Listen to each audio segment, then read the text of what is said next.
We're getting closer to another anniversary of Chernobyl disaster. Years ago, in March 2006, The Guardian did an enormous work of speaking to many survivors of this event. It resulted in publishing one of the best interviews about the catastrophe and don't have a lot of competitors since. Not only the article is telling the readers about the disaster itself, but it also puts it from the perspective of many individuals involved in it in some way. It's a great collection of their memories, giving light to the whole situation before, during and after the explosion. Having in mind that we already introduced you to the subject of the Liquidators, we thought it would be a great continuation to introduce you to some of the many heroes behind the disaster and later cleanup. In the last part of the Liquidators story we told you that many pieces of information are missing, some are misleading and some will never be found. That could be, for example, how many Liquidators actually worked in Chernobyl exclusion zone. There are some calculations, but they change depending on the sources and of course on who counts. The more years passed, the more attention was paid to keeping the workers safe. That's true. Especially after the USSR dissolved and the matter was divided between three countries: Russia, Ukraine and Belarus.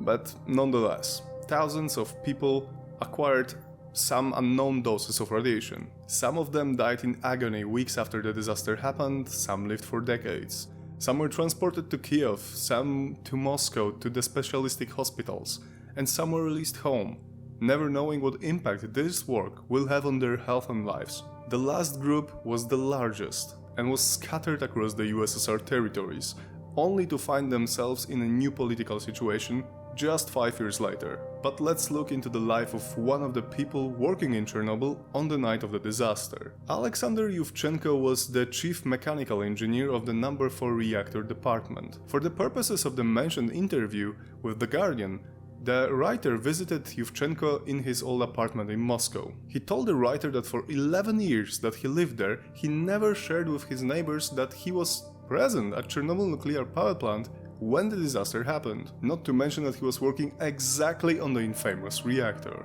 This may not seem very important, but just think about it. Yuvchenko and other engineer tried to rescue a man who, well, may be known to you. His name was Valery Khodemchuk. They tried to find him, but there was literally an empty space where he should be.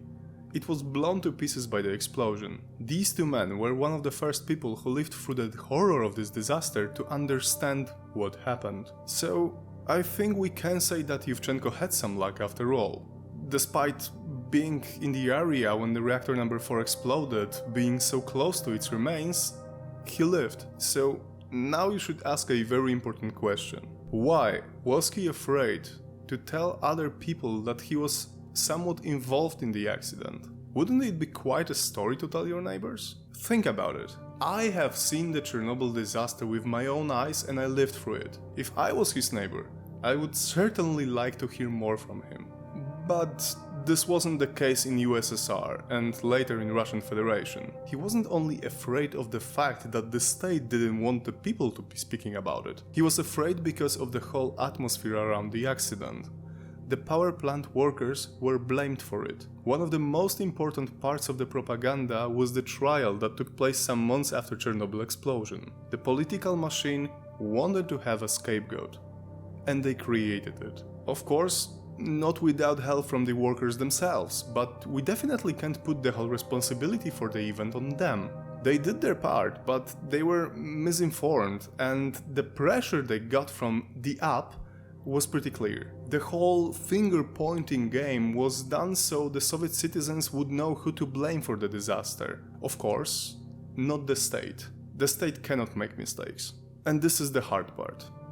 The power plant workers were just one group of people involved in Chernobyl disaster. We can count them into the Liquidators ranks, but after the explosion happened, thousands more people were on their way to being affected by it. And not even knowing it. Years were passing and no one was either asking questions or answering them if they miraculously appeared in the public space. The Liquidators were treated like some kind of outcasts. 5 years after the disaster, when the USSR collapsed, the former medals and honors were worthless, same as the pocket change money the Liquidators were given for working in the Chernobyl exclusion zone. As I said before, Almost 40 years has passed and we still don't know the exact number of people working there. And we still don't know what the long-term health effects this had on the liquidators. There are only some educated guesses done by WHO, some non-governmental organizations or scientists. The liquidators were given a job from hell, working in an environment that was killing them without making any sound, and later sent home as if nothing happened. Regular work, get it done, get some vodka, get a few additional coins and go home. To brutally put it in your heads, most of the liquidators were lied to and abandoned. USSR counted on the Soviet-like thinking. Don't ask questions, because even if you do, you won't get any answers. I was raised to believe in honor, in devotion to the cause, told to always protect my own and to keep them safe. And these were also the things that the liquidators had in mind going to Chernobyl. But people putting those ideals into their minds were nothing more than a bunch of liars. They wanted to use them for their own purpose. Okay, cleaning up after the disaster was a good purpose, I give them that. But you don't leave your own people like this. You take care of them. And you acknowledge the work they did. No one has ever done that for the liquidators. We can talk about their heroic deeds, about them volunteering to work there 2 or 3 times longer than required, about them helping each other out in the zone. And it's important to remember them. But many of the liquidators probably died of cancer or other diseases, as the radiation changes the body and its mechanisms. This time I talked mostly about the people's perspective. I find it necessary to include in our Chernobyl Stories series on this channel. After all, I too appreciate the historical, technical and scientific side of the disaster, and I find it interesting, but the people perspective is something that we can grasp on, at least more vividly, because there is someone that we can identify with.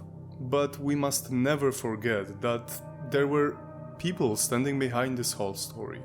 Real people. Chernobyl disaster didn't only threaten the lands and countries, it literally destroyed lives. No matter if that was done the seconds the reactor exploded by killing some of the workers, weeks later due to radiation, or years later due to neglection and isolation. I really hope this video made you think about the liquidators and the work they have done. I honestly didn't plan this episode to be so depressing, but I really thought that the things I said were necessary to be told. So, stay safe guys, and see you next week.